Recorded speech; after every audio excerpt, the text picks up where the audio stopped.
Hey everyone, we got Shawn, Sav, and Mu right here at your service today. And we're going to be talking about how to start your golf swing. And it's such a huge subject. It's like you're standing there looking over the ball, still as a statue, and you're thinking, how do I start this thing? Do I go with my knee? Do I go with my hip? Do I go with my hands? What do you go with? Mu, if you had a tree to cut down with that axe, would you have to think about how to start that axe swing? No, I wouldn't. Sav, if you're waiting for a serve in tennis with my 1978 Owen Davidson tennis racket, which is like, my goodness, 1978, you were born in 95. Yikes! Would you have to think about what to do to start your swing? No. And if you're waiting for a baseball pitch, you notice how every ball player is constantly in movement, but yet in golf, crickets. Yeah. We'll show you exactly how to be in your state of mind so you don't have to put up with what to think about before starting your golf swing. Stay tuned.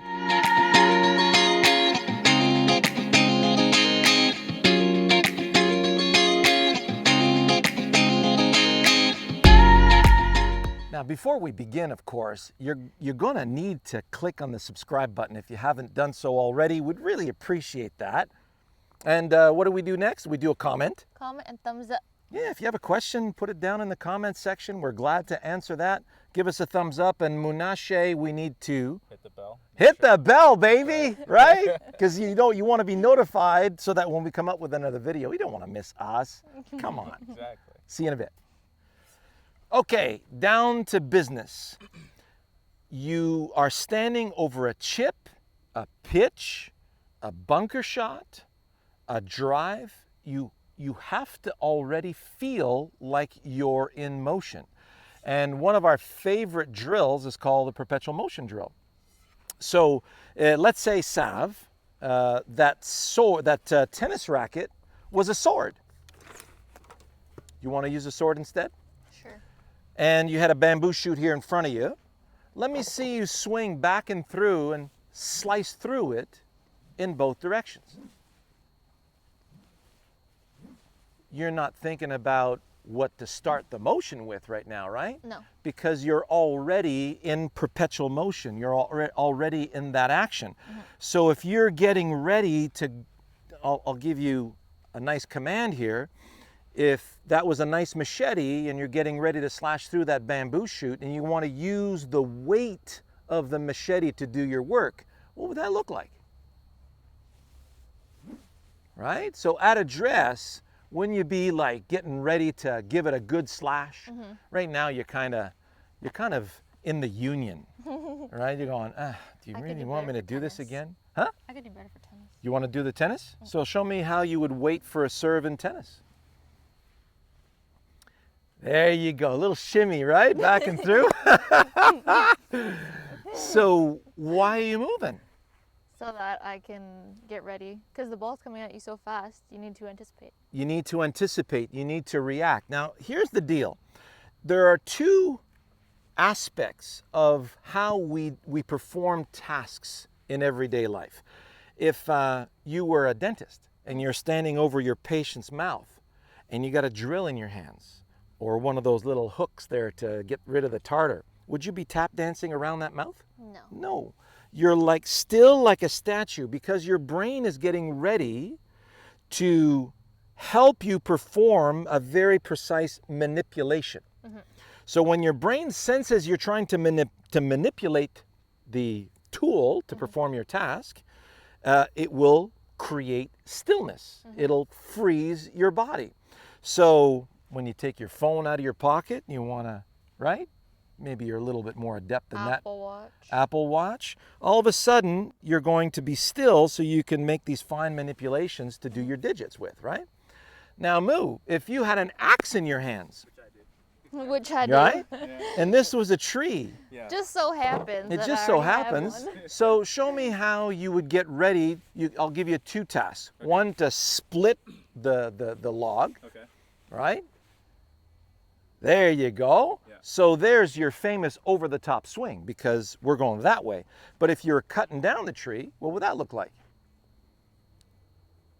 Exactly. So when you're getting ready to start, so let's say you got your axe in your hands and you're getting ready to deliver a big blow. Yeah. Are you completely still, or you're getting ready to use the weight of that axe? Yeah, I start.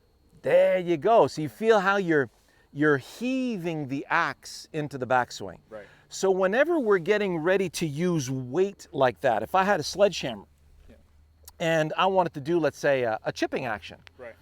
So I'm standing here, let me get rid of that.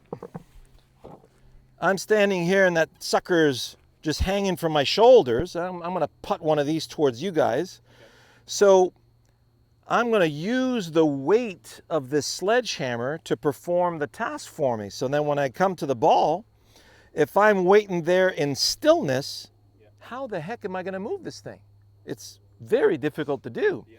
But if I pick it up, and now it feels like, okay, there we go, I'm gonna give it a little heave and let the weight of the hammer do the work. So whether you're putting or you're chipping or you're doing pitch shots or full swings, we're always ready to use the weight of the arms, right? One arm is about 9% of your body weight times 2 plus a club. For a 200-pound person like me, that's a good 40 pounds.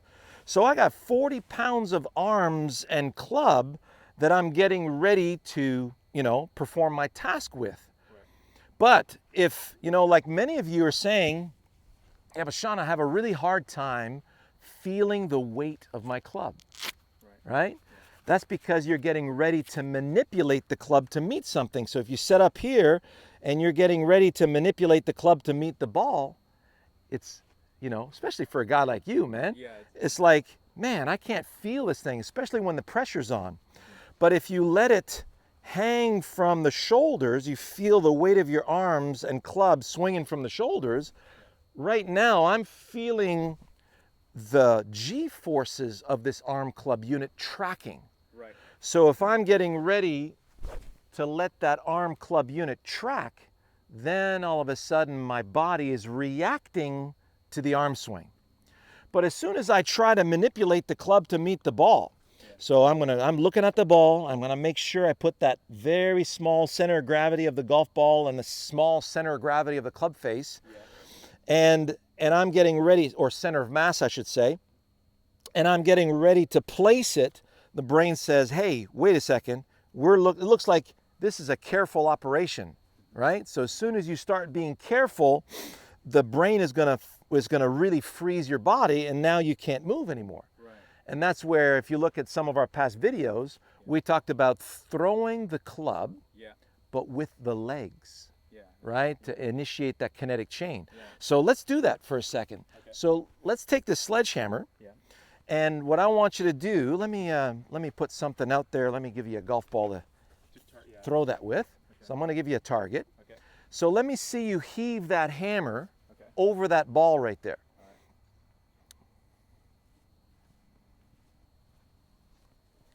Ah, yeah, nice. So notice as he was doing that, you'll see I'll even put that in slow motion for you guys. You'll see that after he finishes taking it back, there's a squat that occurs, and he's using the ground to heave the hammer out there. Yeah. That's a big one, right? Yeah, that's right. So that's why we talk about how we're throwing, we want to feel like we're throwing the club in the direction of the target. Yeah. So if we were to throw a club here, Mu, here's my left-handed 6-iron. All right. So take that sticky glove off for me, would you? Okay. This is, by the way, this glove is called the claw. Yeah. Right? And we're testing it right now. Mm-hmm. And I noticed that when they called me up, the material you have here is just like your receiver material, right? When your receiver days? Yeah, that's right. It's really grippy. Yeah. So if you have a tendency to sweat from your hands, this glove is amazing. So it's perforated here, it's very light on top. That's right. And this grippy stuff, even when it gets wet, it grips like crazy, right? Yeah, it does. So in the rain or in sweaty hands situations or things like that. So I've seen a lot of sweaty palms in my career. Yeah. And usually those people have about 10 gloves in the bag. And when the one gets too wet, they air it out they have a little special rack. They have who I'm talking about. Yeah.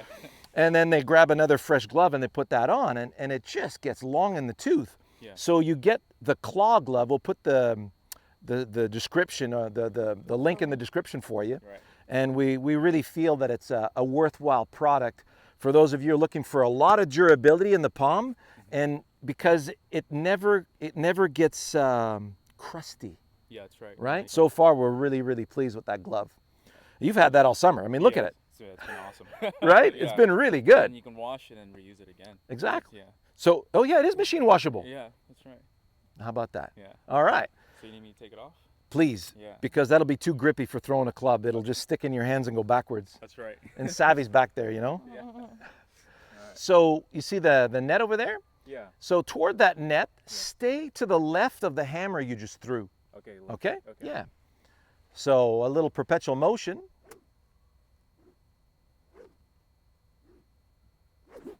Oh, dude, Oh, that was good. you're getting good at Yeah, that. figured it You out. remember the last time you threw that? I was waiting for it to go there. No, please don't go in the trees. You're waiting to lose a club? No, this time I was on point. Yeah, man, you were super on point. Yeah. So when you see that in slow motion, because we're throwing something, Yeah. notice when you're getting ready to throw something, you can't be still. No, yeah, that's right. You gotta have a Because rhythm. your brain is keying in on the weight of the instrument, Yeah. and it's getting ready to deliver the weight of the instrument. So if I'm already back and through without stopping, so right now I'm going to do the same throw, Okay. I'm feeling, so notice how I'm bouncing up and down? Yeah. I always do that. Yeah. So I'm in my follow through, I'm in my backswing, you notice that little bounce. Yeah. So I'm heaving it back, throwing it through. So there's a wonderful ebb and flow to that action. So Johnny Miller used to talk about how he would plant the trail heel to start the swing. I adapted that naturally afterwards, and I went back into my annals, Yeah, right? And I'm going, oh yeah, Johnny Miller used to do that. That's right. So that little validation really helps there. Or Gary Player used to kick his knee in and start back. Tom Kite used to bounce and start back. Yeah. I do that left-handed actually. Okay. So Sav, how do you start your golf swing? I do kind of like a little forward. A little forward press, a little Yeah, shimmy, Yeah. right? And sometimes it can be very subtle. It doesn't have to be very big. Yeah. But now, like if you look at the last video we put out on from one leg back to two legs, your backswing, that lead foot is like Bubba Watson now, Yeah. Jack Nicklaus and Bobby Jones. Yeah. I mean, you notice how you gravitated toward that naturally? Yeah. So we're bilateral machines, okay? So if I was to walk towards you, you'll notice my center of gravity never goes outside my feet, right? So everything stays pretty much in the center. So I am falling forward towards you. I can't present my foot in your direction because I can't go anywhere, right? The center's here, the leg goes up, That's right. right? So I have to fall forward to come towards you. So I've fallen forward. Now the swing of my arms helps me up so I can take my next step. So there's a nice ebb and flow to that walk. I could walk to the clubhouse back and forth for days doing that way. But if I were to go like this, I wouldn't make it. No. My legs would be burning. Yeah, exactly, right? yeah. I'd have a hard time making it off this driving range, which is about 200 yards deep. So in the backswing, you notice how when I'm doing my heave, I'm going forward and up. It's okay. So you're up into your follow through, Yeah. then you're back down and then back up into the backswing. Right. So if you feel this upward motion during the swing, it's totally fine. A lot of you have been told, wow, be careful, you got to keep your head down, don't let the head come up. And here you are trying to get going, but you say, no, keep the head down. So it kind of has a double whammy effect of inhibiting your backswing. So the head drops forward, and now you got to drop the knee forward to go on top of that. The knee going forward is even preventing you from going back even more. Yeah. And you'll see now on tour, and this is what we've been professing for the last 15 years, you'll notice on tour that the hips have way less restriction than they did 15 years ago. 15 years ago, everybody's going, don't let that right pocket go back. Very static. and then they'd pop a rib or they'd pop a facet joint. Yeah. You know, even Rory McIlroy at age 16 had to take a break, like a 10-week break from golf. Yeah. And later on, about 3 years ago, remember when he had a fracture in his upper rib cage Oh, really? because there's too much resistance going How on. on earth do you get Right? that? Yeah. Exactly. So you look at a lot of careers have been cut short because of all this restriction. So if you are still at address and you go back with the arms, you're forcing your arms against the machine. Yeah. Whereas if you're using the weight of the arm club unit and you're heaving that arm club unit back, well, if you go back to that axe here, Mu. Yeah. So if I had a tree right here, Yeah. and I wanted to deliver my axe into the side of that tree, Yeah. well, the first thing I'm going to do is I got to heave it. So you notice I went forward a bit, Yeah. and I'm heaving it up. Yeah. So notice now that axe can fall, you know, through the tree where I want it to hit the tree. Right. So this would be more of a golf swing plane right here. That's right. If I'm up here, well, I'm going to heave it back and support the arc. This would be more like a driver Or a baseball bat. or a baseball bat, exactly. And this would be more like a wedge. Yeah. Okay? So either way, I'm using a heave, and when I do that, notice how the body turns beautifully out of the way. Yeah, that's right. So I have my back to you guys, I heave it, see how my lead knee is rotating in, Yeah. my butt is facing the target, Yeah. my spine goes from the coccyx all the way to the back of my head. So when I turn my back to the target, that includes my butt. So you get butt to target, that lead knee's got to rotate in. If it goes forward, you can't turn. And if you can't turn, then you can't use rotational momentum and you can't engage that kinetic chain properly. Right. And that's one thing that's really saved you this year. When you lost all the weight, Yeah. you needed a lot more rotational momentum to get through the ball. Yeah. So you started really opening that backswing, and you've really benefited from it. Yeah. You've got your distance back now. At one point you'd lost like about a club, Yeah. and then you've got that club right back. So Easy. so that in essence is you can't be still at address. So you have to use weight That's right. to deliver your blow. So whether you're delivering a baseball bat to a ball or a tennis racket, it's all about how you're going to use weight to deliver. That's why we talk about momentum. And on the premium channel, we have a series called Unstoppable Momentum. So I hope you guys enjoyed that. There's a couple of little shots in here to show you how, you know, from we have a nice drone perspective, and we did a few with the GoPro. So we'll leave one for you here in the regular channel. You got to see it. It's so awesome. And then we did it with the chip, the pitch, the irons, and the woods on the premium channel. So enjoy that. See you next week.